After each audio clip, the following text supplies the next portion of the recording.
ಇಲ್ಲ ಅಲ್ಲಿ. ಯಾಕ ಮೋಡ ಆವರಣ ಮಾಡಿತ್ತಲ್ಲ, ಸೂರ್ಯನಿಗೆ ಆವರಣ ಮಾಡಿತ್ತಲ್ಲ, ಗಾಳಿ ಕೆಲಸನೂ ಅದು. ಗಾಳಿ ಇಲ್ದಾನೆ ಸೂರ್ಯ ಪ್ರಕಾಶ ಮಾಡಕ್ ಆಗ್ತಿದ್ದಿಲ್ಲ.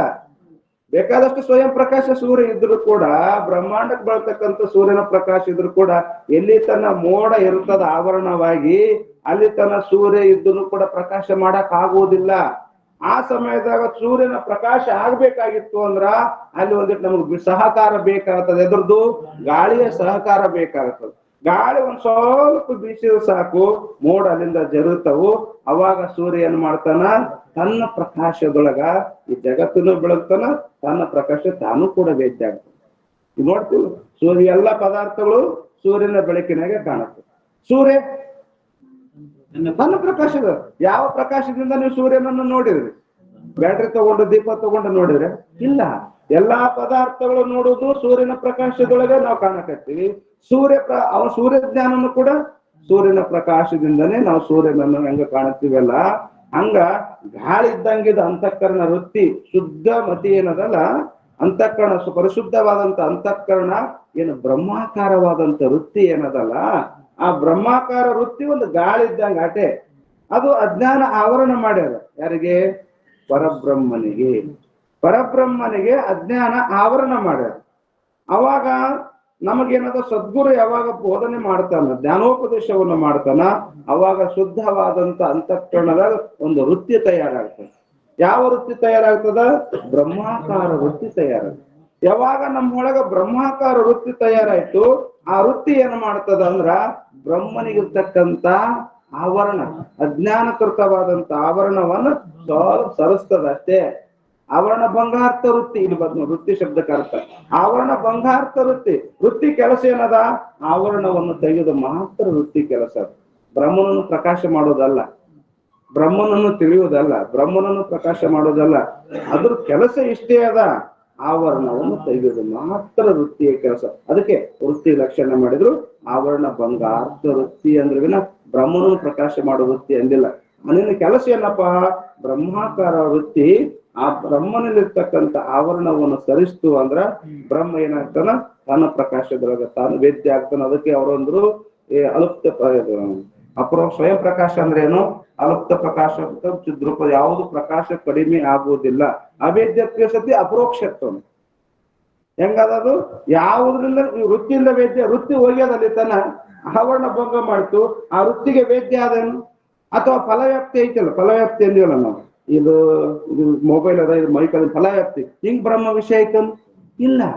ಈ ಜೀವನ ಜ್ಞಾನ ಏಟದ? ಪರಬ್ರಹ್ಮ ಪ್ರಕಾಶ ಏಟದ? ಇದು ಅಂತಃಕರಣದಿಂದ ಕೂಡಿದ್ದಾರ. ಇದು ಒಂದು ತರ ಚಿಮಣಿ ಇದ್ದಂಗ ಅದ. ಸೂರ್ಯನ ಮುಂದೆ ಒಂದು ಚಿಮಣಿ ಹಚ್ಚಿದ್ವಪ್ಪ ಅಂದ್ರೆ ಅದು ಪ್ರಕಾಶ ಯಾವ್ದ್ರ ಬಲ ಆಗ್ತದ. ಹಂಗ ಪರಬ್ರಹ್ಮನ ಪ್ರಕಾಶನ ಮುಂದ ಈ ಅಂತಃಕರಣದಲ್ಲಿ ಕೂಡಿದಂತ ಜೀವನ ಪ್ರಕಾಶ ಅರಿವೇನದಲ್ಲ, ಇದು ಒಂಥರ ಚಿಮಣಿ ಇದ್ದಂಗ. ಮತ್ತೆ ಈ ಚಿಮಣಿ ಹೋಗಿ ಪರಬ್ರಹ್ಮ ಪ್ರಕಾಶ ಮಾಡ್ತದ? ಇಲ್ಲ. ತಾನು ಕೂಡ ಅದೇ ಪರಬ್ರಹ್ಮ ಪ್ರಕಾಶದೊಳಗನೆ ವೇದ್ಯ ಆಗಿಬಿಡ್ತದ. ಅದೇ ಚಿಮಣಿ ಕೆಲಸ ಯಾವಾಗ ಮಾಡ್ತದ? ಸೂರ್ಯ ಇಲ್ದಾಗ ರಾತ್ರಿ ಕೆಲಸ ಮಾಡ್ತದ. ಹಂಗ ಇದು ನಮ್ಮ ಜೀವ ಎಲ್ಲಿ ಕೆಲಸ ಮಾಡ್ತಾನ? ಜಡವಾದಂತ ಪದಾರ್ಥಗಳ ಜ್ಞಾನ ಮಾಡ್ಕೊಳ್ಳಲು ಜೀವ ಬೇಕು, ಬ್ರಹ್ಮ ಬೇಕಾಗಿಲ್ಲ. ಬ್ರಹ್ಮನ ಪ್ರಕಾಶ ಅಲ್ಲಿ ಬೇಕಾಗಿಲ್ಲ. ಜಡವಾದಂತ ಪದಾರ್ಥಗಳ ಜ್ಞಾನ ಆಗ್ಬೇಕಾಗಿತ್ತಂದ್ರ ಜೀವನ ಪ್ರಕಾಶ ಬೇಕು, ಜೀವನ ಅರಿವು ಬೇಕು, ಅಂತಃಕರಣದಲ್ಲಿ ಕೂಡಿದಂತ ಜೀವಚೇತನದ್ದು. ಆಗ ಬ್ರಹ್ಮ ವೇದ್ಯ ಆಗ್ಬೇಕಾಗಿತ್ತು ಅಂದ್ರ ಅಲ್ಲಿ ಜೀವನ ಪ್ರಕಾಶದ ಅವಶ್ಯಕತೆ ಇಲ್ಲವೇ ಇಲ್ಲ. ಅದಕ್ಕೆ ಏನಂತಾರ ಅವರು? ಇಲ್ಲಿ ಪರಬ್ರಹ್ಮ ಸ್ವಯಂ ಪ್ರಕಾಶ ಅಂತ ಕರೀತಾರೆ. ದೀಪ ಅದಕ್ಕೆ ಹೇಳಿದವರು, ಆ ವೃತ್ತಿ ಫಲವ್ಯಾಪ್ತಿಗೆ ವಿಷಯ ಆಗುವುದಿಲ್ಲ ಬ್ರಹ್ಮ ಅಂದ್ರೂ ಕೂಡ ವೃತ್ತಿ ವ್ಯಾಪ್ತಿಗೆ ವಿಷಯ ಆಗುತ್ತಾನೆ. ಒಂದು ವೃತ್ತಿ ವ್ಯಾಪ್ತಿಗೆ ವಿಷಯ ಆಗ್ತಾನಂದ್ರೂ ಕೂಡ ವೃತ್ತಿ ಏನು? ಆವರಣ ಭಂಗ ಅರ್ಥ ವೃತ್ತಿ. ಆವರಣ ಭಂಗ ಮಾಡೋದಾಟೆ ವೃತ್ತಿ ಕೆಲಸ. ಬ್ರಹ್ಮನ ಪ್ರಕಾಶ ಮಾಡೋದು ವೃತ್ತಿ ಕೆಲಸ ಅಲ್ಲವೇ ಅಲ್ಲ ಅಂತ ತಿಳ್ಕೊಂಡು ಇಲ್ಲಿ ಹೇಳ್ತಾ ಇದ್ರು.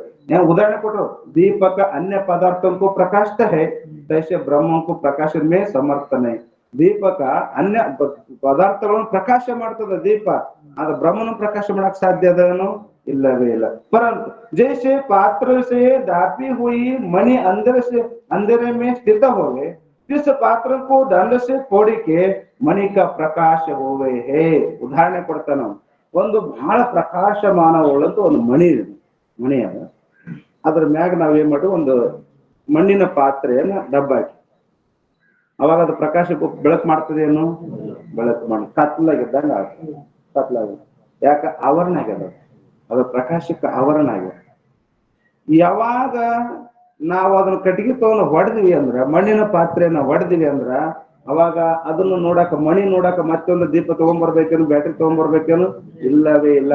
ಹೆಂಗ ತನ್ನ ಪ್ರಕಾಶದ ತಾನು ಹೆಂಗ ವೇದ್ಯ ಆಗ್ತದಲ್ಲ, ಅದರಂತೆ ಉದಾಹರಣೆ ಅಷ್ಟೇ, ಅದು ಒಂದು ಉದಾಹರಣೆ. ಅದರಂತೆ ಅಹಂ ಬ್ರಹ್ಮಾಸ್ಮಿ ಐಶಿ ವೃತ್ತಿಶ ಬ್ರಹ್ಮಕ್ಕೆ ಆವರಣ ರೂಪ ಅಜ್ಞಾನಕ್ಕೆ ನಿವೃತ್ತಿ ಕರ್ನಾಹಿ ಬ್ರಹ್ಮಕ ಪ್ರಕಾಶ ಕರ್ನಾ ಕೈಯೇ. ಹಿಂಗ್ ಹೇಳಿ ನಾವು ಅಷ್ಟೇ. ವೃತ್ತಿ ವ್ಯಾಪ್ತಿಗೆ ಬ್ರಹ್ಮ ವಿಷಯ ಆಗ್ತಾನಂತಂದ್ರೆ ಹೆಂಗ ಅಂದ್ರೆ ಈ ರೀತಿ ಅಂತಂದ್ರೆ ಏನು? ಯಾವಾಗ ನಮ್ಮ ಅಂತಃಕರಣದೊಳಗ ಅಹಂ ಬ್ರಹ್ಮಾಸ್ಮಿ ಆಕಾರ ವೃತ್ತಿ ತಯಾರಾಯ್ತು, ಆ ಅಹಂ ಬ್ರಹ್ಮಾಸ್ಮಿ ಆಕಾರ ವೃತ್ತಿ ತಯಾರಾದಾಗ ಆ ವೃತ್ತಿ ಏನ್ ಮಾಡ್ತದ? ಹೆಂಗ ಕಟ್ಟಿಗೆ ತಗೊಂಡು ಆ ಪಾತ್ರೆನ ಹೊಡೆದಾಗ ಹೆಂಗ ಅದು ಮಣಿ ಹೆಂಗ ತಾನ ಪ್ರಕಾಶಿತ ಆಯ್ತಲ್ಲ, ಹಂಗ ಈ ಬ್ರಹ್ಮಾಕಾರವಾದಂತ ವೃತ್ತಿ, ಅಂತಃಕರಣದಲ್ಲಿ ಬ್ರಹ್ಮಾಕಾರವಾದಂತ ವೃತ್ತಿ ಅದೇನ್ ಮಾಡ್ತದ? ಅಜ್ಞಾನವನ್ನು ಆವರಣ, ಬ್ರಹ್ಮನನ್ನು ಆವರಣ ಮಾಡಿದ ಅಜ್ಞಾನ ಆವರಣವನ್ನು ತೆಗೆದು ಅಷ್ಟೇ ಕೆಲಸ. ಅದಕ್ಕೆ ನಾವೇನ್ ಮಾಡಿದ್ವಿ? ಹೆಂಗ ಗಾಳಿ ಬೀಸ್ತು ಸೂರ್ಯಕಾಂಡ ನೋಡ್ರಿ ಅಂತಿಲ್ಲ, ಗಾಳಿ ಬೀಸ್ತು ಸೂರ್ಯಕಾಂಡ ನೋಡ್ರಿ ಅಂತ. ಹಂಗ ಆವರಣ, ಆ ಬ್ರಹ್ಮಾಕಾರ ವೃತ್ತಿ ಆವರಣ ಆಯ್ತು, ಆವರಣ ವೃತ್ತಿ ಬ್ರಹ್ಮ ವೇದ್ಯ ಆದ್ ನೋಡ್ರಿ ಅಂತ. ಔಪಚಾರಿಕ ಇದೇನಂತಾರ? ಇದು ಔಪಚಾರಿಕ ಅಂತ. ವಾಸ್ತವಿಕವಾಗಿ ವಿಚಾರ ಮಾಡಿದ್ರೆ ಬ್ರಹ್ಮ ತನ್ನ ಪ್ರಕಾಶದಾಗ ತಾನ ವೇದ್ಯ ಆಗ್ಯದ, ಮಣಿ ತನ್ನ ಪ್ರಕಾಶದಾಗ ತಾನ ವೇದ್ಯ ಆಗ್ಯದ, ಸೂರ್ಯ ತನ್ನ ಪ್ರಕಾಶದಾಗ ತಾನ ವೇದ್ಯ ಆಗ್ಯದ. ಇನ್ನೊಂದು ಅಪೇಕ್ಷೆ ಪಟ್ಟಿಲ್ಲ, ಅವು ಸಹಕಾರಿ ಅಷ್ಟೇ, ಸಹಕಾರಿ. ಹಂಗ ಬ್ರಹ್ಮಾಕಾರ ವೃತ್ತಿ ಬ್ರಹ್ಮ ವೇದ್ಯ ಆಗುವಲ್ಲಿ ಅದು ಸಹಕಾರಿ ಅಷ್ಟೇ ವಿನ ಅದೇ ಮುಖ್ಯ ಸಾಧನ ಅಲ್ಲ.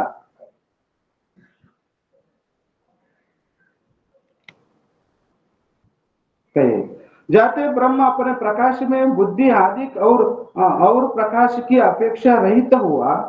ನೋಡ್ರಿ, ಬ್ರಹ್ಮ ತಾನು ವೇದ್ಯ ಆಗುವಲ್ಲಿ ಬುದ್ಧಿ ವೃತ್ತಿದನ್ನು ಅಪೇಕ್ಷೆ ಪಡ್ಲಿಲ್ಲ. ಆ ನಂತರ ಅನ್ಯ ಪ್ರಕಾಶ, ಸೂರ್ಯ ಚಂದ್ರ ನಕ್ಷತ್ರ ದೀಪ ಜ್ಯೋತಿ ಏನದವಲ್ಲ, ಇವೆಲ್ಲ ಬಹಿರ್ ಜ್ಯೋತಿ ಅಂತ ಕರೀತಾರೆ, ಇವುಗಳದೂ ಅಪೇಕ್ಷೆ ಪಡ್ಲಿಲ್ಲ. ಬ್ರಹ್ಮ ತಾನ ಅಪರೋಕ್ಷ ಆಗುವಲ್ಲಿ, ತಾನ ವೇದ್ಯ ಆಗುವಲ್ಲಿ ಯಾವ್ದ್ರದ್ದು ಅಪೇಕ್ಷೆ ಪಟ್ಟನೇನು? ಯಾವುದ್ರೂ ಕೂಡ ಅಪೇಕ್ಷೆ ಪಟ್ಟಿಲ್ಲ. ಅಪೇಕ್ಷೆ ರಹಿತವ ಸರ್ವಕ ಪ್ರಕಾಶಕ ಹೇ. ಅಪೇಕ್ಷೆ ಪಟ್ಟಿಲ್ಲ ಅಂದ್ರೆ ಅದು ಸುಂಬಿಲ್ಲ, ಎಲ್ಲವಕ್ಕೂ ತಿಳಿಯಕೈತೆ, ಎಲ್ಲವಕ್ಕೂ ಪ್ರಕಾಶ ಮಾಡಕೈತೆ. ಜಾಗರಣ ಜಡಪೋಗವನ್ನು ವಿಶ್ವನಾಗಿ ನೇತ್ರಾಧಿಕ ಯೋಗದಿಂದರಿವೆ. ಮನಸ್ಸಿನ ಕಲ್ಪನೆಯನ್ನು ಮನವೆಂಬ ಸಾಧನದಿಂದ ತೈಜಸ್ಸಿನೆನಿಸಿ ನೀನರಿವೆ. ಪರಸುಖವನ್ನು ನಿದ್ರೆವೆರಿಸಿ ಮಾಯಾಕರಣದಿ ಪ್ರಾಜ್ಞೆ ಬೆಸರು ದಳೆದರಿವೆ. ಅರುವನರಿವೆ ಮರಹನರಿವೆ ಅರುವು ಮರೆವು ಸೊಂಕ ಜರ ನೀನರಿವೆ. ಅರಿವೆ ಬರಿ ಅರಿವೆ ಮರಿಯದೊಮ್ಮೆಯು ಜಗಜರವನ್ನು ಅರಿವೆ.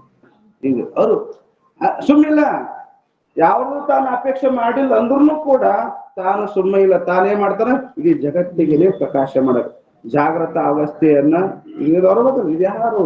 ಪರಬ್ರಹ್ಮನ ಅರಿವೇ ಅದ. ಫಲ ವ್ಯಕ್ತಿ ಜೀವನದಲ್ಲಿ ಏನದ? ಜೀವ ಏನದ? ಪರಬ್ರಹ್ಮ ಸ್ವರೂಪದ ಆಚೈತ್ಯ, ಅದ್ರದ್ದು ಒಂದು ಅಂಶ ಅಷ್ಟೇ. ಅದಕ್ಕೆ ಅವ್ರು ಹೇಳಕತ್ತಾರ, ಈ ಜಾಗೃತದ ಅವಸ್ಥೆಗಳನ್ನ, ಇವು ಸಾಧನಗಳಷ್ಟೇ, ಸಾಧನ ಮುಖ್ಯ. ಇವು ಸಾಧನಗಳು ನೇತ್ರಾದಿ ಯೋಗದಿಂದರಿವೆ. ನೇತ್ರಾದಿಗಳು, ಈ ಇಂದ್ರಿಯಗಳು, ಈ ವಿಷಯಗಳ ಜ್ಞಾನ ಸಾಧನ, ಮುಖ್ಯ ಅರಿವುದು ಚೇತನ. ಇವುಗಳ ಸಹಾಯದಿಂದ ಪ್ರಕಾಶ ಮಾಡಿ. ಕನಸಿನೊಳಗ ಮನಸ್ಸಿನ ಸಹಾಯದಿಂದ ಜಡ ಆ ಕನಸಿನ ಪದಾರ್ಥಗಳನ್ನು ಪ್ರಕಾಶ ಮಾಡಿ. ಅಲ್ಲಿರ್ತಕ್ಕಂಥ ಶ್ರೇಷ್ಠವಾದಂತ ಆನಂದ ಸುಖವನ್ನ ನಿದ್ರೆ ಒಳಗಿರ್ತಕ್ಕಂಥ ಆನಂದ ಸುಖವನ್ನು ಅವಿದ್ಯ ವೃತ್ತಿ ಅದಲ್ಲ, ಅಂತಃಕರಣ ವೃತ್ತಿ ಇಲ್ಲ, ಮನೋವೃತ್ತಿ ಇಲ್ಲ, ಇಂದ್ರಿಯಗಳನ್ನಿಲ್ಲ, ಮನೋವೃತ್ತಿ ಇಲ್ಲ, ಇಂದ್ರಿಯ ವೃತ್ತಿ ಇಲ್ಲ, ಕೇವಲ ಅಲ್ಲಿ ಅವಿದ್ಯ ವೃತ್ತಿ. ಅವಿದ್ಯ ಒಂದಲ್ಲ ಅಲ್ಲಿ, ಆ ಅವಿದ್ಯ ವೃತ್ತಿಯಿಂದ ಅವುಗಳಲ್ಲಿ ಆ ಸುಖವನ್ನು ಪ್ರಕಾಶ ಮಾಡಿ. ಅಷ್ಟೇ ಅಲ್ಲ, ಅರ್ತಿನ್ ಅನ್ನೋದು ತಿಳಿತೀವಿ, ಅರೆಂಗಲ್ ಅನ್ನೋದು ತಿಳಿತೀವಿ. ಎರಡು ಅರಿವೆ ನೋಡಿ, ಅರುವನ ಅರಿವೆ ಇದೇನ್ರಿ? ಇದನ್ನ ತಿಳ್ಕೊಂಡೆ, ತಿಳಿದಿನ ಅಲ್ಲ, ನಂಗೆ ತಿಳಿತು ನೀ ಹೇಳೋದ್ ನಾ ಹೇಳೋದ್ ತಿಳಿತೇನ್ರಿ ಅಂತ ಕೇಳಿದಂತ ಹೇಳಿ, ತಿಳಿತೀರಿ, ಚಂದ ತಿಳಿತೀರಿ, ತಿಳಿದೇಳಕೈತೆ ಏನ ಹೇಳದಕ್ಕೆ ಚಂದ ಏನೋ ತಿಳಿದಿಲ್ರಿ, ನೀವೇನು ಹೇಳಿದ್ರಿ ಖರೆ, ನಮ್ಗೆ ಅಷ್ಟೇ ತಿಳಿದಿಲ್ಲ ಅನ್ನುವ ಅಜ್ಞಾನವನ್ನ ತಿಳಿದು ಹೇಳ್ತಾರೆ, ತಿಳಿದ ಅಂತ ಹೇಳ್ತಾರೆ. ಮತ್ತೆ ಇನ್ನೇನದ? ಅಜ್ಞಾನವನ್ನು ಕೂಡ ಅರಿವನೇ ಇದ್ದಿದಿ, ಅಜ್ಞಾನಕ್ಕೂ ಪ್ರಕಾಶ ಮಾಡುವನೇ. ಅರುವನರಿವೆ ಮರವನರಿವೆ ಬಳಿಕ ಅರುವು ಮರುವು ಸೊಂಕದಿರಲ್. ನಿನಗೆ ಅರುವುನು ಸಂಬಂಧ ಇಲ್ಲ, ಯಾಕಂದ್ರೆ ವೃತ್ತಿ ರೂಪ ಅದ. ಇವು ವೃತ್ತಿ ಒಳಗ ಬರ್ತವೆ. ಇವು ಅರ್ತೀನಿ, ಮರ್ತೀನಿ, ತಿಳಿತು, ತಿಳಿದಿಲ್ಲ ಅನ್ನುವ ಈ ಅರಿವು ವೃತ್ತಿ ರೂಪ ಜ್ಞಾನ ಅದಾವು. ಇದನ್ನು ನನಗೆ ಸಂಬಂಧ ಇಲ್ಲ. ಅರಿವು ಮರವು ಸೊಂಕದಿರಲ್ಲ. ಯಾವ ಎರಡು ಸಂಬಂಧ, ಅರಿವು ಸಂಬಂಧ ಇಲ್ಲ, ಮರವು ಸಂಬಂಧ ಇಲ್ಲ. ಯಾಕ ಅರಿಬೇಕಂದ್ರೆ ವೃತ್ತಿ, ಅರಿದಿಲ್ಲ ಅನ್ನೋದು ವೃತ್ತಿ ಅದಲ್ಲ. ಈ ಅರಿವು ಮರವು ಸೊಂಕದಿರಲು ನೀನ್ ಅರಿವೆ ಅಂದ್ರ ನೀನ್ ಬರೀ ಅರು ಬರೀ ಅರು ಸಾರಸಗಂಧಿ ಅಂತೇಳಿ ಬರೀ ಅರು ಮಾತ್ರ ಅದ, ಅಲ್ಲಿ ವೃತ್ತಿ ಇಲ್ಲ, ಜಡವಾದಂತ ವೃತ್ತಿ ಇಲ್ಲ. ಅದಕ್ಕೆ ಇಲ್ಲಿ ಅದೇ ಮಾತನ್ನ ಹೇಳ್ತಾ ಇದ್ದಾರೆ. ब्रह्म अपने प्रकाश प्रकाश में बुद्धि आदि और प्रकाश की अपेक्षा रहित हुआ सर्व का प्रकाशक है. ಅದನ್ನ ಹೇಳ್ಬೇಕಾಗಿ ಎಲ್ಲವಕ್ಕೂ ಕೂಡ ಬ್ರಹ್ಮ ಏನು ಮಾಡ್ತಾನ, ಪ್ರಕಾಶ ಮಾಡುತ್ತಾನೆ. ಯಾಕೆ ಯಾಕೆ ಮತಿ ನಾಲ್ಕೈ ಮತಿ ಲಕೈ ಇಸ್ ವಾಕ್ಯಕ್ಕೆ ಅರ್ಥ ಕರಿ.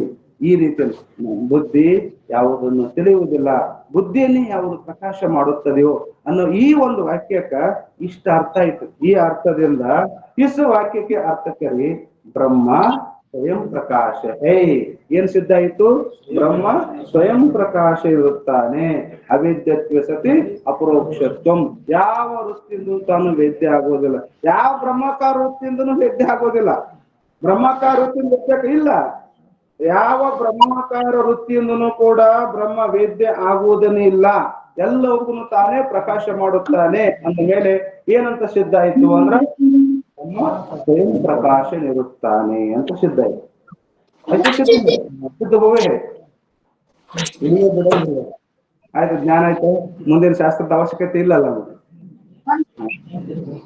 ಶಬ್ದದ ಜ್ಞಾನ ಐತಿ ನಮಗೆ. ಎಲ್ಲಾರು ಗೋಣ ಹಾಕಿರಲ್ಲ, ತಿಳಿತೇವೆ. ತಿಳಿದಿಲ್ಲ ಅಂತ ಹೇಳಕತ್ತಿಲ್ಲ ನಿಮಗ, ತಿಳಿದ ಅದಕ್ಕರೆ. ಆದ್ರೆ ಇದೇನು ಶಬ್ದದ ಜ್ಞಾನ ಬೇರೆ, ಅನುಭವ ಬೇರೆ. ಅನುಭವ ನಮ್ಗೆ ಶಬ್ದ ಬೇಕಿದು. ಶಬ್ದ ಜ್ಞಾನದ್ವಾರನೇ ಅನುಭವ ಬರ್ತದೆ. ಶಬ್ದ ಅದಕ್ಕಪ್ಪ ಈಗ ಶಬ್ದ ಪ್ರಮಾಣಕ್ಕೆ ಬ್ರಹ್ಮ ವಿಷಯ ಆಗ್ತಾನಕ್ ಇದೆಲ್ಲ ಬೇಕು. ಶಬ್ದ ಬೇಕು. ವೃತ್ತಿ ಬ್ರಹ್ಮಾಕಾರ ಆಗ್ಬೇಕಂದ್ರೆ ಶಬ್ದದಿಂದನೇ ಬ್ರಹ್ಮಾಕಾರ ಆಗ್ತದೆ. ಗುರು ಹೇಳಾರ್ದನೆ ಬ್ರಹ್ಮಾಕಾರ ಆಗ್ತದೆ. ತತ್ವಮಸಿ ಮಹಾವಾಕ್ಯ ಉಪದೇಶ ಮಾಡಾರ್ದ ವೃತ್ತಿ ಬ್ರಹ್ಮಾಕಾರ ಆಗ್ತದೆ. ಬ್ರಹ್ಮಾಕಾರ ವೃತ್ತಿ ಆಗ್ಲಿಲ್ಲ ಅಂದ್ರೆ ಆವರಣ ಭಂಗ ಆಗ್ತದೆ. ಹಾಗಿಲ್ಲ, ಬೇಕಿದೆಲ್ಲ. ಆದ್ರೆ ಶಬ್ದ ಜ್ಞಾನದವ್ರು ಮುಂದೆ ಹೋಗ್ಬೇಕಿದೆ. ನಂಗೆ ಯಾಕೆ ಶ್ರವಣ ಮಾಡ್ಬೇಕು, ಶ್ರವಣ ಮಾಡಿದನ್ನು ಮನನ ಮಾಡ್ಬೇಕು, ಮನನ ಮಾಡಿ ವಿದ್ಯಾರ್ಥ ಮಾಡ್ಬೇಕಂತ ಮುಂದೆ ಸಾಧನೆಗಳದು. ಅದಕ್ಕ ಪೇರ್ಸುವ ಬ್ರಹ್ಮಕೈತಿ. ಅದಕ್ಕೆ ಅವ್ರು ಏನ್ ಮಾಡ್ತಾ ಇದ್ರ, ಇಷ್ಟಕ್ಕೆ ಬಿಡಂಗಿಲ್ಲ, ನಿಶ್ಚಯ ಆಗ್ಬೇಕಲ್ಲ. ಹೆಂಗ ಒಂದ್ ಎಮ್ಮಿ ಕಟ್ಟಾಕ ಒಂದು ಗೂಟ ನಡೆ ಹಾಕ್ತಾರ ನೋಡಿಲ್ಲ ರೈತರು. ಏನ್ ಮಾಡ್ತಾರ, ಮಣ್ಣು ಹಾಕಿ ಮುಸ್ತಾರ ನಾವು ಇಲ್ಲ, ಸುತ್ತು ಕಲ್ಲ ಹಾಕ್ತಾರ, ಅದ್ರ ಮಣ್ಣು ಹಾಕ್ತಾರ, ಜಜ್ತಾರ, ಸುಮ್ ಸುಮ್ ಬಿಡಲ್ಲ. ಮತ್ತೆ ಅಳಿಗಾಡ್ತಾರ. ತನ್ನ ಶಕ್ತಿ ಏಟದ ಅಳಿಗಾಡ್ತಾರ, ಇನ್ನೂ ಅಳಿಗಾಡ್ತ ಮತ್ ಮ್ಯಾಗ ಹಾಕ್ತಾರ. ಎಲ್ಲಿತನ ಅಳಿಗಾಡೋದಿಲ್ಲೋ ಅಲ್ಲಿ ತನ ಅದಕ್ಕೆ ಹಾಕ್ತಾರ ಮ್ಯಾಗ.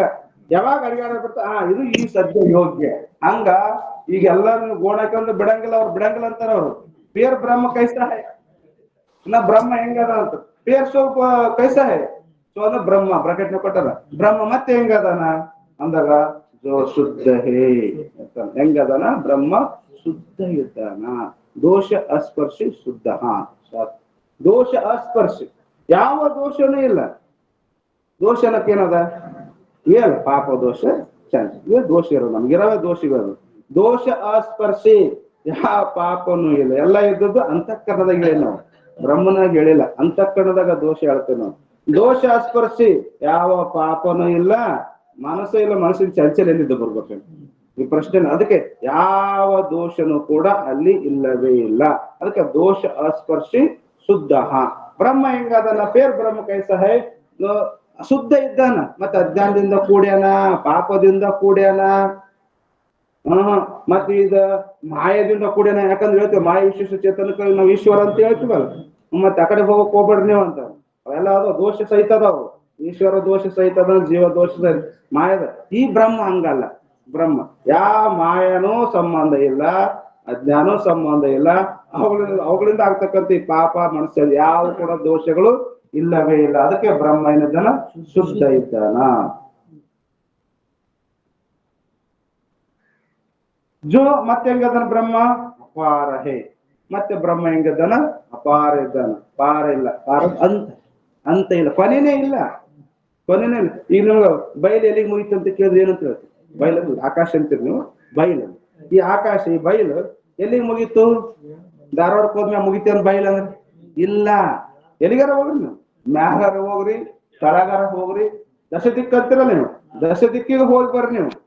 ನಾವ್ ಹೋಗಿಲ್ಲ ಅಂದ್ರೆ ನಮ್ಮ ಮನಸ್ಸಾರ ಹೋಗ್ತದ. ಕೇಳೋದು ಮನಸ್ಸು ಹೋಗ್ಯದಲ್ಲ, ಕುಳ್ಳಿರಲಿ ಅದು ಕ್ಷಣದಲ್ಲಿ ಪಾತಾಳ ಕೈದುತ್ತಿದೆ, ಕ್ಷಣದಲ್ಲಿ ಆಕಾಶ ಕೈದುತ್ತಿದೆ, ಕ್ಷಣದಲ್ಲಿ ದಿಗ್ದಿಶ ಕೈದುತ್ತಿದೆ ಅಂತಾರ. ಅದೆಲ್ಲ ನಾವು ಬೇಡ, ನಾವು ಹೋಗಿಲ್ಲ, ನಮ್ಮ ಮನಸ್ಸು ಹೋಗ್ಯದಲ್ಲ, ಕೇಳ್ಕೊಂಬರಿ ಮುಗಿತೇನಾದ್ರದ್ದು ಅಡ್ಡಾಡೋದು ತಿರುಗಾಡೋದು ಇಲ್ಲ, ಇನ್ನೂ ಸ್ವಲ್ಪ ಆ ಕಡೆ ಇನ್ನ ಐತೇನೆ.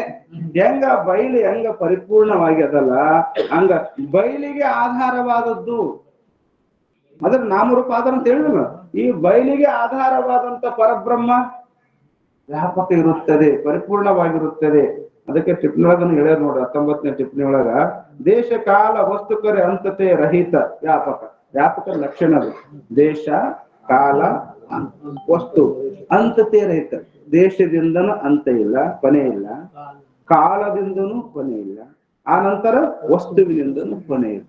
ಅದಕ್ಕೆ ಏನಂತಾರ ವ್ಯಾಪಕ ಅಂತಾರ, ಅನಂತ ಅಂತ ಕರೀತಾರೆ. ಅನಂತ ನಂತರ ಮತ್ತೆ ವ್ಯಾಪಕ ಅಂತಾನು ಕರೀತಾರೆ. ಅದಕ್ಕೆ ದೇಶ ಅಂದ್ರ ಅವ್ರಂತರ ಅತ್ಯಂತ ಅಭಾವಕ ಯಾವುದು, ಅಪ್ರತಿಯೋಗಿ ಆಗುವುದು, ದೇಶ ಕುರಿತ ಪರಿಚ್ಛೇದ ರಹಿತ ಲಕ್ಷಣ ಮಾಡ್ತಾರೆ. ಒಂದೊಂದಕ್ಕೊಂದೊಂದು ಲಕ್ಷಣ ಹೇಳ್ತಾರೆ. ಅತ್ಯಂತ ಅಭಾವಕ ಯಾವುದು, ಅಪ್ರತಿಯೋಗಿ ಆಗುವುದು. ಈಗ ನಿಮಗೆ ಹೇಳ್ತೇನೆ, ವಾಯು ರೂಪಂ ನಾಸ್ತಿ, ಗಾಳಿ ಒಳಗ ರೂಪ ಇಲ್ಲ. ಗಾಳಿ ಒಳಗೆ ಏನಿಲ್ಲ, ರೂಪ ಇಲ್ಲ. ಇಲ್ಲ ಅನ್ನೋದು ಅಭಾವ ಅಲ್ಲ. ಆ ಅಭಾವಕ್ಕೆ ಪ್ರತಿಯೋಗಿ ಯಾವ್ದಾಯ್ತು, ಗಾಳಿ. ರೂಪ ರೂಪ ಗಾಳಿಯಲ್ಲಿ ರೂಪ ಇಲ್ಲ, ಏನಿಲ್ಲ, ರೂಪ ಇಲ್ಲ ಅಂದ್ರೆ ರೂಪನೇ ಅಭಾವಕ ಪ್ರತಿಯೋಗಿ. ಹಂಗ ಇಲ್ಲಿ ಹೇಳ್ತಾರ ಅತ್ಯಂತ ಅಭಾವಕ ಅಪ್ರತಿಯೋಗಿ. ಪ್ರತಿಯೋಗಿ ಅಲ್ಲ, ರೂಪದಂಗಲ್ಲ, ಅಪ್ರತಿಯೋಗಿ. ಪ್ರತಿಯೋಗಿ ಆಗೋದಿಲ್ಲ ಅಂದ್ರೆ ಏನರ್ಥ, ಇಲ್ಲಿ ಬ್ರಹ್ಮ ಇಲ್ಲ ಅಂತ ಹೇಳಕ್ ಬರೋದಿಲ್ಲ. ಇಲ್ಲಿ ಎಲ್ಲೇ ಹೋಗ್ರಿ, ಎಷ್ಟು ದೂರ ಹೋದ್ರಿ, ಇಂಥ ಜಾಗದೊಳಗೆ ಬ್ರಹ್ಮ ಇಲ್ಲ, ಅಪ್ರತಿಯೋಗಿ ಇಲ್ಲ. ಅಭಾವಕ ಪ್ರತಿಯೋಗಿ ಆಗೋದಿಲ್ಲ, ಅಭಾವಕ ಪ್ರತಿಯೋಗಿ ಆಗೋದಿಲ್ಲ. ಅದಕ್ಕೆ ಅವರಂತ ಅತ್ಯಂತ ಅಭಾವಕ ಅಪ್ರತಿಯೋಗಿ. ಇಲ್ಲವೇ ಇಂತಲ್ಲಿ ಇಲ್ಲವೇ ಇಲ್ಲ, ಮೂರು ಕಾಲದಲ್ಲಿ ಇಲ್ಲವೇ ಇಲ್ಲ ಅಂತ ಇಲ್ಲ. ಅದಕ್ಕೆ ದೇಶ ಕೊರ್ತ ದೇಶದಿಂದ ಪೂರ್ಣನಾಗಿದ್ದಾನೆ ಅಂತ ಹೇಳಿ. ಆ ನಂತರ ಕಾಲದಿಂದ ಪೂರ್ಣವಾಗಿದ್ದಾನೆ. ಕಾಲದವನು ಕೂಡ ಏನದನ, ಪರಬ್ರಹ್ಮ ಪರಿಪೂರ್ಣವಾಗಿದ್ದಾನ. ಯಾಕ ಇವ ಪ್ರಾಗ ಪ್ರಧ್ವಂಸ ಅಭಾವಕ ಪ್ರತಿಯೋಗಿ. ಪ್ರಾಗಭಾವ ಅಂದ್ರ ಹುಟ್ಟಕ್ಕಿಂತಲೂ ಮೊದಲು, ಪ್ರಧ್ವಂಸ ಅಂದ್ರೆ ನಾಶ ಆದ ನಂತರ. ಇವನು ಪ್ರಾಗಭಾವನ ಹೇಳಕ್ ಬರಲ್ಲ, ಪ್ರಧ್ವಂಸ ಅಭಾವನ ಹೇಳಕ್ ಬರಂಗಿಲ್ಲ. ಯಾಕ ಅವ ಹುಟ್ಟಿನೂ ಇಲ್ಲ, ಅವ ಸತ್ತನೂ ಇಲ್ಲ. ಅದಕ್ಕೆ ಅವ್ರಂತಾರ ಪ್ರಾಗ ಪ್ರಧ್ವಂಸ ಅಭಾವಕ್ಕೆ ಯಾವುದು ಅಪ್ರತಿಯೋಗಿ ಆಗಿದೆಯೋ ಅದು ಕಾಲ ಪರಿಚ್ಛೇದ ರಹಿತ, ಅದು ಪರಬ್ರಹ್ಮ. ಅದೇ ಪರಬ್ರಹ್ಮ. ಹುಟ್ಟಿದ್ರ ನಾವು ಅಭಾವ ಹೇಳ್ತೀವಿ, ಪ್ರಾಗಭಾವ ಹೇಳ್ತೀವಿ. ಸತ್ತಿದ್ರಂದ್ರ ಪ್ರಧ್ವಂಸ ಅಭಾವ ಹೇಳ್ತೀವಿ. ಹುಟ್ಟಿನಿಲ್ಲ, ಸತ್ತನಿಲ್ಲ, ಪ್ರಾಗಭಾವನಿಲ್ಲ, ಪ್ರಧ್ವಂಸ ಅಭಾವನೆ ಇಲ್ಲ, ಹೇಳಕ್ಕೆ ಬರೋದಿಲ್ಲ. ಅದಕ್ಕವ ನಿತ್ಯ. ಪ್ರಧ್ವಂಸ ಅಭಾವಕ್ಕೆ ಯಾವುದು ಅಪ್ರತಿಯೋಗಿ ಆಗಿದೆಯೋ ಅದು ಕಾಲಕೃತ ಪರಿಚ್ಛೇದ ರಹಿತ, ಅದುವೇ ಪರಬ್ರಹ್ಮ. ಅದುವೇ ಪರಬ್ರಹ್ಮ. ಆ ನಂತರ ವಸ್ತು ಅನನ್ಯ ಅಭಾವಕ್ಕೆ ಯಾವುದು ಅಪ್ರತಿಯೋಗಿ ಆಗಿದೆ, ಅದು ವಸ್ತುಕೃತ ಪರಿಚ್ಛೇದ ರಹಿತ. ಅನನ್ಯ ಅಭಾವ ಅಂದ್ರೆ ಒಂದ್ರಾಗ ಒಂದಿಲ್ಲ, ಒಂದ್ರಾಗ ಒಂದಿಲ್ಲ. ನೀವು ಈಗ ಈ ಮೊಬೈಲ್ ಗ್ರಂಥದಾಗ ಅದ ಏನು, ಗ್ರಂಥ ಈ ಮೊಬೈಲ್ನಾಗ ಅದ ಏನು, ಮೊಬೈಲ್ನಾಗ ಗ್ರಂಥದ ಅಭಾವ, ಮೊಬೈಲ್ ಗ್ರಂಥದಾಗ ಪರಸ್ಪರ ಅಭಾವ, ಒಂದ್ರಾಗ ಒಂದಿಲ್ಲ, ಅನನ್ಯ ಅಭಾವ. ಅಂದ್ರೆ ಇದಕ್ಕ ಇದನ್ನು ಪ್ರತಿಯೋಗಿ ಅದ, ಇದನ್ನು ಪ್ರತಿಯೋಗಿ ಅದ. ಮೊಬೈಲ್ನಾಗ ಗ್ರಂಥ ಇಲ್ಲ ಇಲ್ಲ ಅನ್ನೋದು ಗ್ರಂಥ ಪ್ರತಿಯೋಗಿ ಆಗ್ತದೆ. ಗ್ರಂಥದಲ್ಲಿ ಮೊಬೈಲ್ ಏನಕ್ಕ ಇಲ್ಲಿ ಇದು ಪ್ರತಿಯೋಗಿ ಆಗ್ತದೆ. ಹಂಗ ಇಂಥ ವಸ್ತುವಿನೊಳಗ ಬ್ರಹ್ಮ ಇಲ್ಲ, ಇಂಥ ವಸ್ತುವಿನೊಳಗ ಬ್ರಹ್ಮ ಇಲ್ಲ ಅಂತ ಇಲ್ಲವೇ ಇಲ್ಲ. ಅದಕ್ಕೆ ಅನನ್ಯ ಅಭಾವಕ್ಕೆ ಅಪ್ರತಿಯೋಗಿ. ಬ್ರಹ್ಮನಲ್ಲಿ ಮೊಬೈಲ್ ಇಲ್ಲ ಏನು, ನಿಮ್ಗೆ ಕೇಳ್ತೀನಿ ಈಗ. ಅದು ಈ ಮೊಬೈಲ್ ಬ್ರಹ್ಮನಲ್ಲಿ ಇಲ್ಲ ಏನು ಆಯ್ತಾ, ಬ್ರಹ್ಮನಲ್ಲಿ ಅದ ಯಾರಿಲ್ಲ ಅಂದ್ರೆ ಯಾಕ ನಮ್ಮ ಹಿಂದೆ ಹೇಳ್ಕೊಂಬಂದಿವಿ ನಾವು, ಅಸ್ಥಿ ಬಾತಿ ಪ್ರಿಯ ನಾಮ ರೂಪ. ಮೊಬೈಲ್ ಅನ್ನೋದು ನಾಮ, ಇದಕ್ಕೊಂದು ರೂಪ ಹೇಳಕತ್ತೀವಿ ನಾವು. ಈ ನಾಮ ರೂಪ ಇರ್ಬೇಕಾದ್ರೆ ಮೊಬೈಲ್ ಐತಿ, ಅಸ್ಥಿ ಸದ್ರೂಪ. ಮೊಬೈಲ್ ತೋರುತ್ತದೆ, ಕಾಣಕತ್ತಿಲ್ಲ ನಿಮ್ ಕೈಲಿಗೆ, ಬಾತಿ ಚಿದ್ರೂಪ. ಮತ್ ನಾವು ಉಪಯೋಗ ಅಂತ ಕೈ ಹಿಡ್ಕೊಂಡಿನಿ, ಅದ ಸುಡ್ತದ ಹಿಡ್ತಿದ್ದ ಕೈಯಾಗ, ಅನುಕೂಲ ಅದ, ಪ್ರಿಯ ಆನಂದ. ಅಸ್ಥಿ ಬಾತಿ ಪ್ರಿಯ ಸತ್ತು ಚಿತ್ತು ಆನಂದ. ಆದ್ಮ್ಯಾಗ ಇದು ನಾಮರೂಪಪ್ಪ. ಅಸ್ಥಿ ಬಾತಿ ಪ್ರಿಯ ಇಲ್ಲ, ನಾಮರೂಪದಿಂದ ಬರ್ತದೆ ಇದು. ಅದಕ್ಕೆ ಅವ್ರ ಈ ಮೊಬೈಲ್ ಬ್ರಹ್ಮ ಅಸ್ಥಿ ಬಾತಿ ಪ್ರಿಯ ಅದೇ ಮೊಬೈಲ್ ಇದೇ ಬರ್ತದೆ. ಈಗ ನೋಡ್ರಿ ನಾ ಹೇಳ್ತೇನೆ, ಬ್ರಹ್ಮನಲ್ಲಿ ಮೊಬೈಲ್ ಐತಾ ಇಲ್ಲ? ಆಯ್ತಾ? ಮೊಬೈಲ್ ಅಲ್ಲಿ ಬ್ರಹ್ಮ ಇಲ್ಲ? ನೀವು ಮೊಬೈಲ್ ಬ್ರಹ್ಮ ಇಲ್ಲ? ನೀವು ಎರಡು ಹೇಳ ನೀವೇ ಅದಲ್ಲ, ಮೊಬೈಲ್ ಬ್ರಹ್ಮ ಅದನ್ನ ಇಲ್ಲ? ಮೊಬೈಲ್ ಬ್ರಹ್ಮ ಅದನ್ನ ಇಲ್ಲ? ಮತ್ ಬ್ರಹ್ಮನ್ ಫೋಟೋ ತೋರ್ಸ ಅಂದ್ಬಾಡ್ರಿ ನೀವು, ಅಷ್ಟೇ ಮಾಡ್ಕೋರ್. ಮೊಬೈಲ್ ಬ್ರಹ್ಮನ್ ಫೋಟೋ ತೋರ್ಸ್ರಿ, ಮೊಬೈಲ್ನಾಗ ಅದನ್ನ ಅದನ್ನ ಹಾಕಿ ಮೊಬೈಲ್ ಬ್ರಹ್ಮ ಅದನ್ನೆಲ್ಲ ನಮ್ಮಲ್ಲೇ ಹೇಳಿ ಪೂರ್ಣ ಅದನ್ನ, ಪೂರ್ಣ ಅದನ್ನ, ಆಧಾರದನ, ಆಧಾರದನ. ಇದು ಅಧ್ಯಸ್ಥ ವಸ್ತು ಅದ, ಕಲ್ಪಿತ ವಸ್ತು, ಅಧಿಷ್ಠಾನಕ್ಕಿಂತಲೂ ಭಿನ್ನ ಇರುವುದಿಲ್ಲ. ಅದು ಮತ್ತೆ ತಲೆಗಿಟ್ಕೋರಿ ನೀವು. ಇದು ಕಲ್ಪಿತ ವಸ್ತು, ಇದು ಅಧಿಷ್ಠಾನಕ್ಕಿಂತಲೂ ಭಿನ್ನ ಇರಕ್ ಸಾಧ್ಯನೇ ಇಲ್ಲ. ಆಧಾರನದನ, ಅಧಿಷ್ಠಾನ ಅದನ್ನ ಪರಬ್ರಹ್ಮ. ಈ ಮೊಬೈಲ್ನ ಬ್ರಹ್ಮ ಅದನ್ನ ಇಲ್ಲ? ಬ್ರಹ್ಮನಲ್ಲಿ ಮೊಬೈಲ್ ಅದ ಇಲ್ಲ? ಮತ್ತೆ ಅಭಾವ ಏನ್ ಹೇಳ್ತೀರಿ ನೀವು? ಪರಸ್ಪರ ಅಭಾವ ಹೇಳಕ್ ಬರ್ತದ? ಬ್ರಹ್ಮಗ ಮೊಬೈಲ್ಗೆ ಅಭಾವ ಹೇಳಕ್ ಬರ್ತದ? ಅಭಾವ ಹೇಳಕ್ಕೆ ಬರುವುದಿಲ್ಲ. ಅದಕ್ಕೆ ಅನನ್ಯ ಅಭಾವಕ್ಕೆ ಯಾವ್ದು ಅಪ್ರತಿಯೋಗಿ ಆಗಿದೆಯೋ ಅದು ವಸ್ತು ಪರಿಚ್ಛೇದ ರಹಿತ. ಇಂಥ ವಸ್ತುನಾಗಿಲ್ಲ ಅಂತ ಹೇಳ, ಇಂಥ ವಸ್ತು ಅಲ್ಲಿಲ್ಲ ಅನ್ನಕ್ಕೂ ಬರಲ್ಲ. ಅದಕ್ಕೆ ಏನಂದ್ರು, ಯಾವುದು ಅದು ಪರಿಬ್ರಹ್ಮ, ಪರಬ್ರಹ್ಮ. ಅದಕ್ಕೆ ದೇಶಕೃತ, ಕಾಲಕೃತ, ವಸ್ತುಕೃತ ಪರಿಚ್ಛೇದ ರಹಿತಕ್ಕೆ ಏನಂದ್ರು ವ್ಯಾಪಕ ಅಂತ ಕರೆದ್ರು. ಅದನ್ನ ಪರಬ್ರಹ್ಮ ಅಂತ ಹೇಳಿದ್ರು.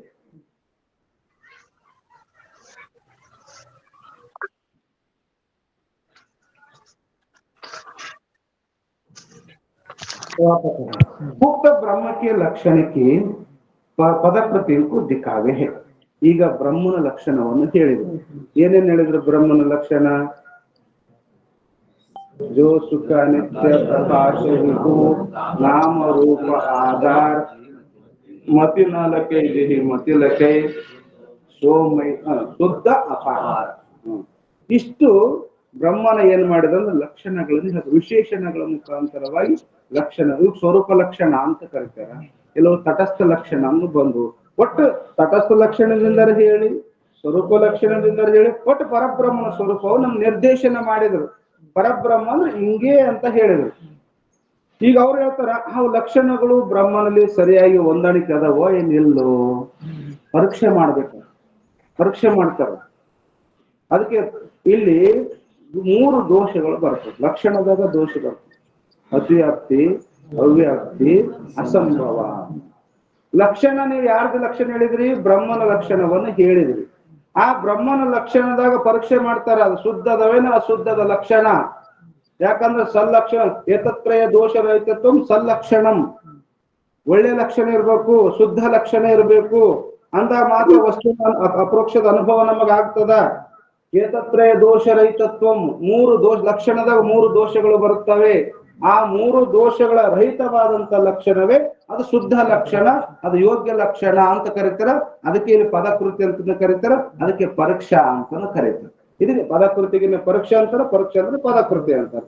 ಈಗ ಅವನ್ನ ಪರೀಕ್ಷೆ ಮಾಡಾಕಿರ್ತಾರೆ, ಲಕ್ಷಣಗಳ ಪರೀಕ್ಷೆಯನ್ನು ಮಾಡ್ತಾರೆ. ಅದು ಯಾವಲ್ಲ ಅಂದ್ರ ಮೊದಲು ಹೇಳಿದ್ನಲ್ಲ, ಲಕ್ಷಣದ ಬರ್ತಕ್ಕಂಥ ದೋಷ ತಿಳ್ಕೊಬೇಕು ನಾವು. ಅತಿವ್ಯಾಪ್ತಿ ದೋಷ, ಅವ್ಯಾಪ್ತಿ ದೋಷ, ಅಸಂಭವ ದೋಷ. ಲಕ್ಷಣದ 3 ದೋಷಗಳು. ಲಕ್ಷ್ಯ ದೇಶ ವರ್ತಿತ್ವ ಸತಿ ಅಲಕ್ಷ್ಯ ದೇಶ ವಿಷಯ ವರ್ತಿತ್ವಂ ಅತಿವ್ಯಾಪ್ತಿ ಯಥಾ ಶೃಂಗಿತ್ವಂ ಗೋರ್ ಲಕ್ಷಣ. ಪ್ರಸಿದ್ಧ ಉದಾಹರಣೆ, ಇವನೇ ತಿಳ್ಕೊಬೇಕು ನಾವು. ಶಾಸ್ತ್ರದಾಗ ಹೇಳಿದ್ರು ಎಷ್ಟು ಚಂದ. ಯಾವ ಲಕ್ಷಣ ತನ್ನ ಲಕ್ಷ್ಯದಾಗೂ ಕುಂದಿರ್ತದ, ಅಲಕ್ಷ್ಯದಾಗೂ ಕುಂದಿರ್ತದ. ಯಾವ್ದ್ರ ಲಕ್ಷಣ ಮಾಡಕ್ ಹೋಗಿಲ್ವ ನಾವು, ಸುದ್ದಿ ಹೋಗಿಲ್ಲ, ಅದ್ರಾಗೂ ಹೋಗಿ ಕುಂದಿರ್ತದ. ಇಲ್ಲಿನೂ ಕುಂದಿರ್ತದ, ಅಲ್ಲಿನೂ ಕುಂದಿರ್ತದ. ಒಂದೇ ಲಕ್ಷಣ. ನಾವು ಯಾರ ಲಕ್ಷಣ ಮಾಡಕತ್ತೀವಿ? ಒಂದು ಆಕಳದ ಲಕ್ಷಣ ಮಾಡಕತ್ತೀವಿ. ದೃಷ್ಟ ಅನ್ಕೊಂಡು ಆಕಳದ ಲಕ್ಷಣ ಮಾಡ. ಆಕಳದ ಲಕ್ಷಣ ಏನಂತ ಮಾಡಿದೆ ನೀನು? ಶೃಂಗಿತ್ವಂ ಗೋರ್ ಲಕ್ಷಣ. ಕೊಂಬುಳ್ಳದ್ದು ಆಕಳ ಅಂತ ಹೇಳಿ ನಾವು ಲಕ್ಷಣ ಮಾಡೋದು ಆಕಳದ್ದು, ಕೊಂಬುಳದ ಆಕಳ ಅಂತ ಹೇಳಿದ್ವಿ. ಈ ಲಕ್ಷಣ, ಆಕಳದ ಲಕ್ಷಣ ಎಲ್ಲಿ ಹೋಗ್ತದೆ? ಈ ಆಕಳದಾಗ ಐತಿ 2 ಕೊಂಬೋದು, ಆಕಳಿನೂ ಕೊಂಬೋದವು. ಮತ್ತೆ ಎಮ್ಮೆ ತವ ನೋಡ್ರಿ, ಆ ಕಡೆನೂ ಹೋಗ್ತೈತಿ ನೋಡ್ ಲಕ್ಷಣ. ಇಲ್ಲಿನೂ ಕುಂದಿರ್ತದ, ಅಲ್ಲಿನೂ ಕುಂದ್ರ. ಕೊಂಬುಳದೇ ಆಕಳ ಅಂದಿ ನಾವು. ಕೊಂಬುಳದೇ ಆಕಳ ಅಂದ್ರೆ ಈ ಲಕ್ಷಣ ಇಲ್ಲಿನೂ ಕುಂದಿರ್ತು, ಅಲ್ಲಿನೂ ಕುಂದಿರ್ತು. ನಾವು ಲಕ್ಷಣ ಮಾಡೋದು ಆಕಳದು, ಹೋಗಿ ಎಮ್ಮೆ ಕುಂದಿರ್ತು ಲಕ್ಷಣ ಹೋಗಿ. ಮತ್ತೆ ಎದ್ರ ಜ್ಞಾನ ಆಗ್ತದ ನಿಮ್ಗೆ? ಎಲ್ಲದ್ರ ಜ್ಞಾನ ಆಗ್ತದೆ. ಕೊಂಬುಳದ ಆಕಳ ಅಂದ್ರೆ ಎಮ್ಮೆಗೂ ಆಕಳ ಅನ್ಬೇಕಾಗ್ತದೆ. ಬ್ರಹ್ಮಜ್ಞಾನ ಆಗ್ತದೆ, ಉಲ್ಟಾ ಜ್ಞಾನ. ಕೊಂಬಳದೆ ಆಕಳ ಅಂದ್ರೆ ಎಮ್ಮಿ ನೋಡಿ ಇದಕ್ಕೆ ಎರಡು ಕೊಂಬ ಇದು ಆಕಳ ಅನ್ಬೇಕು. ಅದು ಎತ್ತು ನೋಡಿದ್ರೆ ಅದಕ್ಕೆ ಎರಡು ಕೊಂಬ ಇದು ಯಾಕೆ ಲಕ್ಷಣ ಮಾಡಿವ. ಕೊಂಬುಳದ ಆಕಳ ಅಂತ ಲಕ್ಷಣ ಮಾಡಿವ. ಲಕ್ಷಣ ಅಂದ್ರೆ ಕೊಂಬುಳದ ಆಕಳಪ್ಪ ಅಂದ್ರೆ ಆಯ್ತು. ಎಮ್ಮಿ ನೋಡಿದ್ರು ಆಕಳ ಅನ್ನೋದು, ಎತ್ತು ನೋಡಿದ್ರು ಆಕಳನೇ ಅನ್ನೋದು, ಆಕಳ ನೋಡ್ರಿ ಆಕಳ ಅನ್ನೋದು. ಇದು ಇಲ್ಲ, ತಪ್ಪಾಗ್ತದೆ. ಎಮ್ಮಿಗೆ ಆಕಳ ಅನ್ನೋದು ಕರೆಕ್ಟ್ ಅದ, ಹುಚ್ಚ ಅಂತಾರೆ ಯಾರು. ಎಮ್ಮಿ ನೋಡಿ ಆಕಳ ಅಂದ್ರಪ್ಪ ತಲೆ ಬಾಗಲದಾಗ ಕಾಣ್ತದ. ಅದಕ್ಕೆ ಸಲ್ಲಕ್ಷಣ ಅಲ್ಲ. ಇದು ಆಕಳದ ಯೋಗ್ಯವಾದಂತ ಲಕ್ಷಣ ಅಲ್ಲ, ಲಕ್ಷಣ ಯೋಗ್ಯ ಇಲ್ಲ. ಇದು ಲಕ್ಷ್ಯ ವಸ್ತುವನ್ನು ಯಥಾರ್ಥವಾಗಿ ತಿಳಿಸಿಕೊಡುವುದಿಲ್ಲ. ಲಕ್ಷ್ಯ ವಸ್ತುವನ್ನು ಯಥಾರ್ಥವಾಗಿ ತಿಳಿಸಿಕೊಡ್ತಕ್ಕಂಥದಕ್ಕೆ ಸಲ್ಲಕ್ಷಣ ಅಂತ ನಾವು ಕರಿತೀವಿ. ಏನಾಯ್ತ್ರಿ, ಲಕ್ಷ್ಯದ ಕುಂದಿಟ್ಟು ಅಲಕ್ಷ್ಯದ ಕುಂದಿಟ್ಟು, ಅದಕ್ಕೆ ನಂತರ ಅತಿ ವ್ಯಾಪ್ತಿ ದೋಷ ಅಂತ ಕರಿತೀವಿ. ಅವ್ಯಾಪ್ತಿ ದೋಷ. ಅನೇಕ ದೇಶ ವಿಷಯ ವರ್ತಿತ್ವ. ಲಕ್ಷ್ಯದ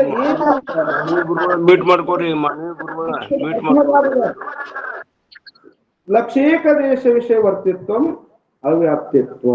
ಹೆಂಗ ಅಂದ್ರ ಕಪಿಲತ್ವ ಗೋರ್ ಲಕ್ಷಣ ಹೇಳ. ಉದಾಹರಣೆ ಹೇಳ್ತ, ನಾವ್ ಹೇಳಿದ ಆಕಳ ಲಕ್ಷಣ ಏನಂತ ಮಾಡಿದಪ್ಪ, ಕಪ್ಪು ಉಳ್ಳದ್ದೇ ಆಕಳ ಅಂದ್, ಕಪಿಲತ್ವ ಗೋರ್ ಲಕ್ಷಣ. ಕರಿ ಉಳ್ಳದ್ದೇ ಆಕಳ ಅಂದ್, ಕರಿ ಏನ ಲಕ್ಷಣ ಮಾಡಿ ನಾವು ಆಕಳದ ಲಕ್ಷಣ ಕಪ್ಪು ಉಳ್ಳದು ಆಕಳ ಅಂತ ಲಕ್ಷಣ ಮಾಡಿದ್ವಿ. ಕಡಿಮೆ ಬಿತ್ತು ನೋಡ್ರಿ. ನಮ್ಗ ಲಕ್ಷ್ಯ ಯಾವುದು? ಆಕಳ. ಆಕಳ ಲಕ್ಷ್ಯ ನಾವು ಅದ್ರದ್ದು ನಾವು ತಿಳ್ಕೊಬೇಕಾಗಿ ಆಕಳ ಬಗ್ಗೆ ತಿಳ್ಕೊಬೇಕಾಗಿ ನಾವು ಆಕಳ ಬಗ್ಗೆ ತಿಳ್ಕೊಳ್ಬೇಕಾಗಿ ಆಕಳ ಲಕ್ಷಣ ಮಾಡೋಣ ಕಪಿಲತ್ವ ಗೋರ್ ಲಕ್ಷಣ. ಕರಿ ಒಳ್ಳದೆ ಆಕಳ ಅಂತ ಅಲ್ಲೇ ನೋಡ್ರಿ. ಬಿಳಿದ ಆಕಳ ಇರ್ತಾವ, ಬಿಳಿ ಆಕಳ ಮತ್ತೆ ಆಕಳ ಹೌದಾ ಅಲ್ಲ? ಮತ್ತೆ ಆಕಳದ ಲಕ್ಷಣ ಮಾಡಿ ಆಕಳದಾಗ ಕಡಿಮೆ ಬಿತ್ತಲ್ಲ, ಅದೇ ಜಾತಿಯಾಗ ಕಡಿಮೆ ಬಿತ್ತು. ಕಡಿಮೆ ಲಕ್ಷಣ ತಮ್ಮ ಲಕ್ಷ್ಯದೊಳಗೆ ಕಡಿಮೆ ಇತ್ತು. ಅದಕ್ಕೆ ಏಕದೇಶ ವಿಷಯ, ಲಕ್ಷ್ಯದ ಏಕ ಭಾಗದೊಳಗ ಯಾವ್ಯಾವ ಕರಿ ಆಕಳವ ಅಷ್ಟೇ, ಅದನ್ನ ಅಷ್ಟೇ ತಿಳ್ಸಕತ್ತು. ಬಿಳಿ ಆಕಳ ಕಡೆಗೆ ಹೋಲಿಲ್ಲ ಅದು ಲಕ್ಷಣ. ಅವನ ಆಕಳೇನಲ್ಲ, ಬಿಳಿನ ಆಕಳೇನಲ್ಲ, ಕೆಂಪು ಆಕಳೇನ ಆ ಕಡೆ ಹೋಗ್ತಾ ಇಲ್ಲ ಲಕ್ಷಣ. ಲಕ್ಷ್ಯದ ಕಡಿಮೆ ಬೀಳಕತ್ತು. ಯಾವುದು ಲಕ್ಷ್ಯದ ಗುರಿ ಅದ, ಯಾವ್ದನ್ನ ತಿಳ್ಕೊಬೇಕಾಗ್ಯದ ಅದ್ರಾಗೆ ನಮ್ಗೆ ಕಡಿಮೆ ಬೀಳಕತ್ತು ಲಕ್ಷಣ. ಇದಕ್ಕೇನಂತಾರ? ಅವ್ಯಾಪ್ತಿ ಅಂತ ಕರೀತೀವಿ. ಇದಕ್ಕೆ ಅವ್ಯಾಪ್ತಿ ಅಲ್ಲ, ಅವ್ಯಾಪ್ತಿ ದೋಷ ಅಂತ ಕರೀತೀವಿ.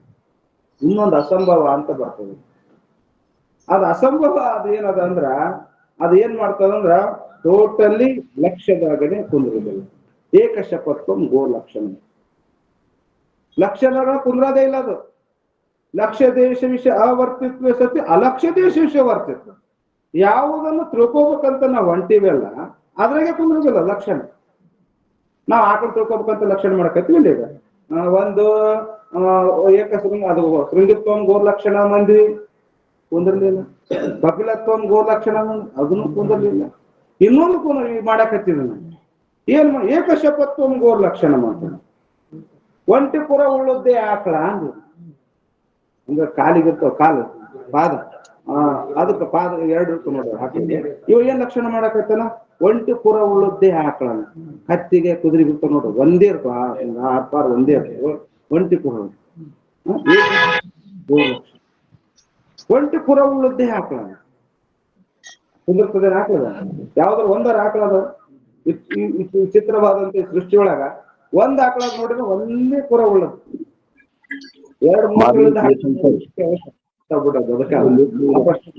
ಒಂದೇ ಪುರ ಇರ್ಬೇಕಾದ್ರೆ ಕಾಲಿಗೆ ಒಂದೇ ಪುರ ಇರ್ಬೇಕು. ನಾವು ಮಾಡ್ತಕ್ಕಂತ ನಾವು ತಿಳ್ಕೊಬೇಕಾಗಿದ್ದಂತ ಲಕ್ಷ್ಯವಾದಂತ ಆಕಳದಲ್ಲಿ ನಾವು ಮಾಡಿದ ಲಕ್ಷಣ ಕುಂದ್ರಲೇ ಇಲ್ಲ, ಅಸಂಭವ. ಲಕ್ಷ್ಯ ದೇಶ ಆವರ್ತಿತ್ವ ಸತಿ, ಅಲಕ್ಷ್ಯ ದೇಶ ವರ್ತಿತ್ವ.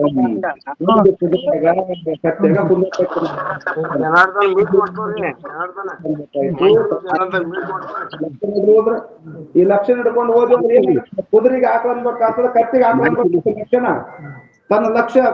ಅದಕ್ಕೆ ಅವ್ರಂತಾರೆ ಇದು ಅಸಂಭವ. ಅತಿವ್ಯಾಪ್ತಿ ದೋಷ, ಅವ್ಯಾಪ್ತಿ ದೋಷ, ಅಸಂಭವ ದೋಷ. ಒಟ್ಟ ಲಕ್ಷ್ಯದಾಗೆ ಕುಂದಿರೋದಿಲ್ಲ, ಅಲಕ್ಷ್ಯದಾಗೆ ಕುಂದಿರ್ತಿತ್ತು ಅಂದ್ರ ಇದಕ್ಕೇನಂದ್ರೆ ಅಸಂಭವ ಅಂತ. ಇವು ಏತತ್ರಯ ದೋಷ. ಇವು ಮೂರು ದೋಷಗಳು ಎಲ್ಲಿರ್ತಾವ? ಇವು ಲಕ್ಷಣ. ಲಕ್ಷಣ ಮಾಡ್ತೀವಿ. ಯಾವ ವಸ್ತುವನ್ನು ತಿಳ್ಕೊಬೇಕಾದ್ರೆ ಲಕ್ಷಣ ಮುಖಾಂತರ ತಿಳ್ಕೊಬೇಕಾಗ್ತದ. ಲಕ್ಷಣ ಪ್ರಮಾಣಾಭ್ಯಂ ವಸ್ತು ಸಿದ್ಧಿ ಪ್ರತಿಜ್ಞಾ ನೈಮ. ಲಕ್ಷಣ ಬೇಕು, ಅದೊಂದು ಪ್ರಮಾಣ ಬೇಕು. ಪ್ರಮಾಣ ಮತ್ತು ಲಕ್ಷಣದಿಂದ ವಸ್ತು ಸಿದ್ಧಿ ಆಗುತ್ತದೆ. ಬರೇ ಮಾತಿನ ಮುಖಾಂತರವಾಗಿ ವಸ್ತು ಸಿದ್ಧಿ ಆಗುವುದನ್ನೇ ಇಲ್ಲ. ಅದಕ್ಕೆ ಈಗ ನಾವು ಲಕ್ಷಣ ಮಾಡಕತ್ತೀವಿ. ಯಾರ್ದು? ಬ್ರಹ್ಮನ ಲಕ್ಷಣ ಮಾಡಕತ್ತಿದ್ವಿ. ಏನಂತ? ಜೋ ಸುಖ ನಿತ್ಯ ಪ್ರಕಾಶ ವಿಭು ನಾಮ ರೂಪ ಆಧಾರ್ ಮತಿನಾಲಕೈ ಜೀ ಮತಿಲಕೈ ಸೋಮೈ ಶುದ್ಧ ಅಪಾರ ಅಂತ ಹೇಳಿವಲ್ಲ, ಇವು ಬ್ರಹ್ಮನ ಲಕ್ಷಣಗಳು ಮಾಡಿ ಈ ಲಕ್ಷಣ ಮುಖಾಂತರವಾಗಿ ಬ್ರಹ್ಮನ್ ತಿಳ್ಕೊಳಕ್ ಹೊಂಟಿವಲ್ಲ, ಈ ಲಕ್ಷಣಗಳು ಇವು ಬ್ರಹ್ಮನನ್ನು ತಿಳಿಸ್ಕೊಡಕ ಯೋಗ್ಯ ಅದಾವ ಏನಿಲ್ಲೋ? ಏನ್ ಯಾವ ದೋಷದಿಂದ ಕೂಡ್ಕೊಂಡವೋ? ಅತಿವ್ಯಾಪ್ತಿ ದೋಷದಿಂದರ, ಅವ್ಯಾಪ್ತಿ ದೋಷದಿಂದರ, ಅಸಂಭವ ದೋಷದಿಂದರ. ಯಾಕ ಲಕ್ಷಣದಲ್ಲಿ ಈ 3 ದೋಷಗಳಿರ್ತಾವ. ಯಾವುದರ ದೋಷದಿಂದ ಕೂಡ್ಕೊಂಡವ ಏನಿಲ್ಲ, ಸೀದ ದೋಷ ರಹಿತವಾಗಿ ಪರಬ್ರಹ್ಮ ಸ್ವರೂಪವನ್ನು ತಿಳಿಸ್ಕೊಳಕ ಯೋಗ್ಯ ಅದಾವ ಅನ್ನೋದನ್ನ ಮತ್ತೆ ಪುನಃ ಟೈಮ್ ಆಗ್ಯದ. ನಾಳಿನ ದಿವಸ ಬೆಳಿಗ್ಗೆ ಚಿಂತನೆ ಮಾಡೋಣ ಅಂತ ಹೇಳ್ತಾ ನನ್ನೆರಡು ತೋರಿಸ ಗುರುಪಾಲಕ ಕೃಷಿ ಮುಕ್ತ ಮಂತ್ರ ಹರಿ ಓಂ ತತ್ಸತ್.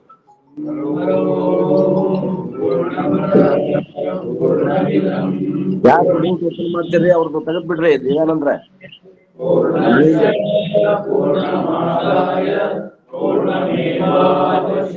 ಅವ್ರಿಗೆ ಅಕೌಂಟ್ ಕೊಟ್ಬಿಡ್ರಿ ದಿವ್ಯಾನಂದ್ರಿಗೆ. ನಾನೇ ಇರ್ಬೋದು.